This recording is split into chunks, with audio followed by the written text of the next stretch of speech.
Para a gente é um prazer enorme estar com todos vocês. Hoje estamos recebendo Maria Morim, direto de Portugal. É a estreia de Maria Morim e quase que a gente perde a estreia com a Maria Morim, mas ela chegou a tempo e estamos aqui para fazer essa live para falar. A Maria Morim está em Portugal, mas não vamos falar da Espanha, porque vamos começar diferente. E tem duas lives sobre Portugal, mas vão ser nas próximas lives que a gente vai estar falando de Portugal.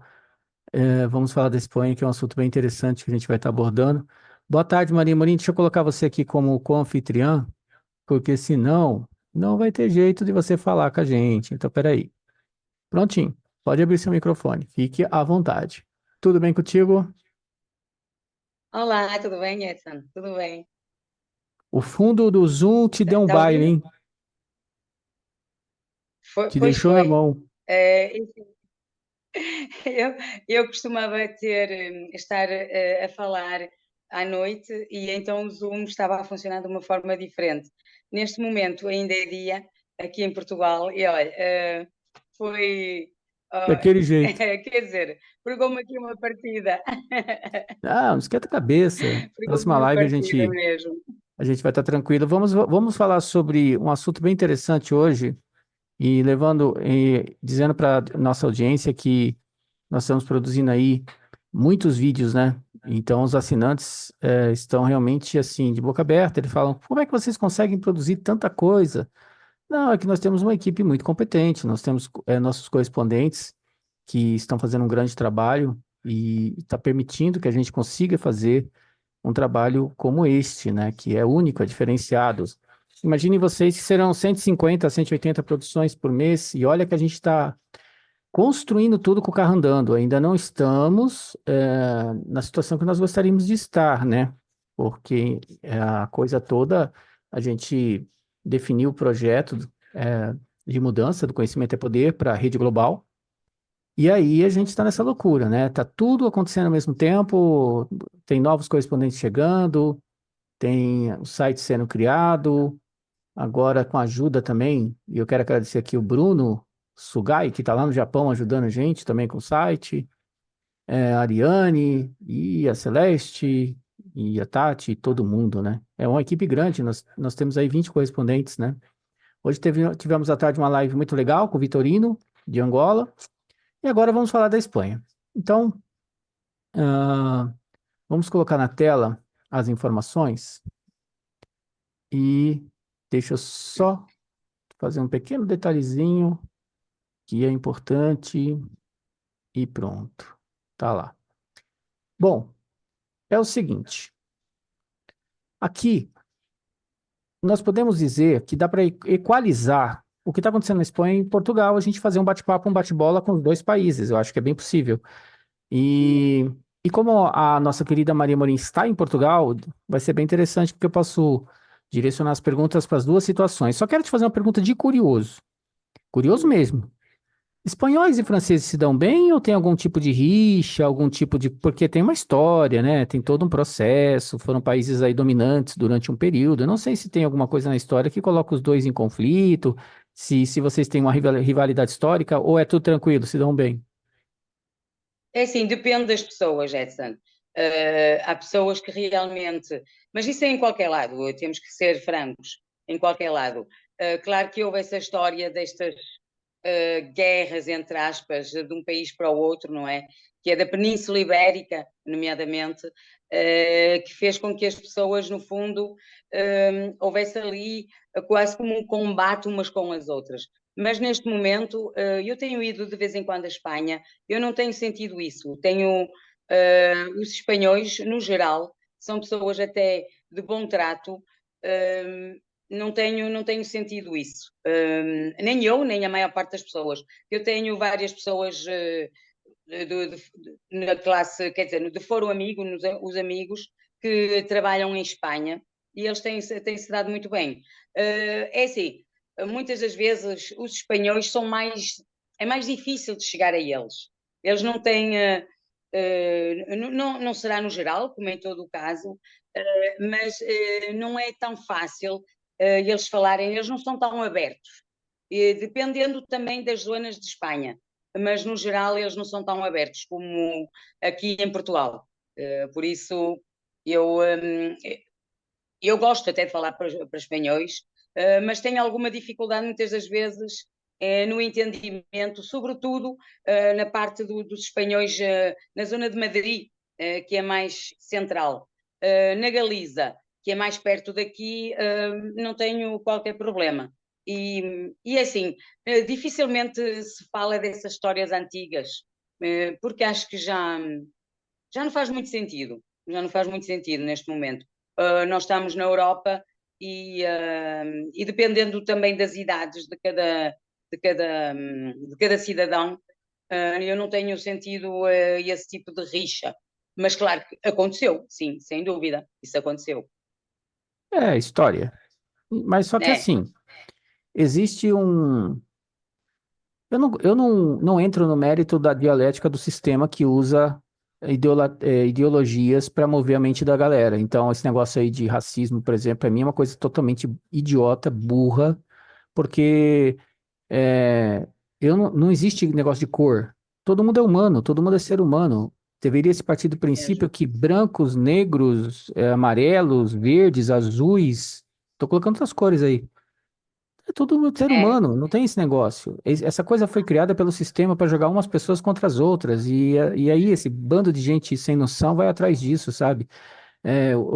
Há diversas formas, tem muito a ver com tratamento. Então, por exemplo, os brasileiros na Espanha, eles sofrem muito porque tem muitas ideologias dentro da mente dos espanhóis ali, então eles olham para os brasileiros de uma forma diferente. Eu acho que eles não olham da mesma forma para os portugueses, porque os portugueses estão na Europa, entende? Então há digamos assim, uma certa benevolência, mas com os que vêm de fora, eles não têm, e principalmente quando vem da América do Sul e tal, mas isso é mundial, isso acontece em todo lugar, isso acontece em todos os países, então é uma besteira sem fim, essa coisa ideológica burra que as pessoas ficam imputando. Eu vejo a televisão força a barra em cima disso, sabe? As TVs forçam a barra porque as pessoas se dividam, porque a ideia é essa. Eu olho para um negro como eu olho para um asiático, como eu olho para qualquer um. Para mim, os nossos irmãos africanos são irmãos, não tem nada a ver cor. Imagina que eu olho para alguém para a cor da exatamente. pessoa, não tem nada a ver, não tem sentido nenhum. Mas é essas pessoas idiotas e babacas que ficam debatendo essas coisas e trazem isso para dividir, né? A televisão usa muito isso para forçar a divisão da população. Mas vamos entrar Mesmo. na questão da live. Aqui É, fala o seguinte, aqui fala o seguinte, a mecanização da agricultura, porque o nosso tema hoje é o êxodo rural da Espanha, né? Então aqui diz o seguinte, que a mecanização da cultura e a falta de diversificação econômica tem levado muitos jovens a migrarem para as cidades em busca de melhores perspectivas. Então essa questão da automação da agricultura, junto com a falta da diversificação econômica coloca as pessoas em processo migratório em relação em direção aos grandes centros. Isso está acontecendo na Espanha. Tem dos últimos 5 anos, tem vários e vários artigos falando sobre isso, mas esses artigos também esses tipos de artigos sobre êxodo está acontecendo no mundo todo. Então, isso está acontecendo na Espanha. Também está acontecendo em Portugal? está. É exatamente igual. São formas de viver muito idênticas. Portugal e Espanha é muito parecido. Apesar que até há pouco tempo os espanhóis, no geral, viviam melhor, com salários mais altos do que aqui em Portugal e continua a ser.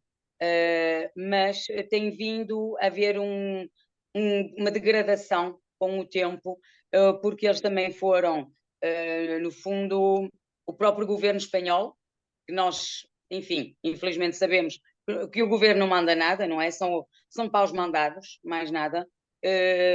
Eles carregam, como se diz aqui em Portugal, nos impostos. E as pessoas, quer dizer, têm um salário, digamos, em Espanha, se não estou em erro, eles ganham cerca de 1.000 a 1.200 euros, dependendo. Aqui em Portugal é mais o salário mínimo, sem descontos, é 820. Imagine, é uma diferença bastante grande. Um, Só que eles têm vindo a perder poder de compra, tanto eles como nós aqui em Portugal. Temos vindo a perder bastante poder de compra tudo aumentar. A questão da habitação é uma coisa impressionante mesmo. É muito mau, tanto num país como noutro, porque, quer dizer, tem sido um aumento incompreensível, que faz com que as pessoas tenham muita dificuldade em encontrar um teto, ter o suficiente para poder viver com dignidade. E tem vindo a acontecer tanto em Espanha como aqui em Portugal. Nos meus conhecimentos, as pessoas lá dizem que, apesar de tudo, pronto, eles têm um salário mais alto do que aqui, mas também já estão a viver com muitas dificuldades, como tem acontecido. Pronto, nós somos irmãos, no fundo, todos nós, e somos vizinhos, e realmente lá também tem vindo a degradar. O poder de compra tem sido cada vez mais difícil de alcançar. Podemos comprar o básico e mais alguma coisa, não é? Porque nós trabalhamos, não é só para o básico, é para poder fazer mais alguma coisa, poder ter um carro, porque é indispensável quase hoje em dia, sobretudo para quem vive um bocadinho fora das cidades, precisa de um transporte. E tem sido muito, muito difícil. Os colegas que eu conheço lá têm-se queixado, que está a ser muito complicado. E por isso é que eles tentam, até a Espanha já não é no fundo, aquela ideia de vou para a Espanha para poder fazer uma vida. Não, já pensam ir para outros países, talvez a Suécia. Eu ouço falar muitas vezes, vou para a Suécia, vou para a Dinamarca, mas Noruega. pronto, é assim. Noruega, exatamente, que estava-me a falhar o nome desse país. Pronto, é assim. No fundo, eu acho que aos bocadinhos está a atingir todas as camadas. Aos bocadinhos, isto está, uns mais, outros menos, porque nós também aqui em Portugal, Edson, falando do meu país, sempre foi difícil a vida da grande maioria dos portugueses. Espanha deu um salto. Os espanhóis deram um salto muito maior do que os portugueses. Aliás, nós sabemos que a grande classe de imigrantes é portuguesa. Neste momento, sim, são brasileiros. Temos muitos brasileiros aqui em Portugal e eles espalham-se também pelo mundo fora, não é? Mas aqui em Portugal nós temos muitos milhões, porque imaginemos, aqui em Portugal, desculpe estar a falar de Portugal, uma vez que o assunto é Espanha, mas pronto, somos aqui vizinhos e nós aqui em Portugal, estatisticamente, somos cerca de 11 milhões aqui em Portugal, mas fora disso, temos mais de 2 milhões de pessoas espalhadas por esse mundo fora. E Espanha também está a acontecer, claro. Isto Então, está a acontecer um bocadinho aí por todo lado. eu te faço a seguinte pergunta. Antes de entrar, voltar lá para o nosso tema, voltar para a nossa pauta, eu queria te fazer a seguinte pergunta. Bom, você segue a rede há quanto tempo? 3 anos e meio, sensivelmente. 3 anos e meio. Então, já é um bom tempo. Bom, você sempre ouviu a gente dizendo que a coisa ia ficar ruim na Europa, a coisa ia ficar ruim na Europa e a coisa ia ficar ruim na Europa. Bom, a coisa está ruim na Europa. E aí, eu te pergunto a seguinte situação. O que aconteceu agora recentemente com o lance dos gasodutos, a ação de uma estrutura de poder que está acima dos governos, que estão movendo, isso que você está vendo do aumento da habitação e do aumento das coisas é reflexo da gentrificação mundial. Ontem, inclusive, eu falei sobre isso com a doutora Cláudia Carvalho aqui,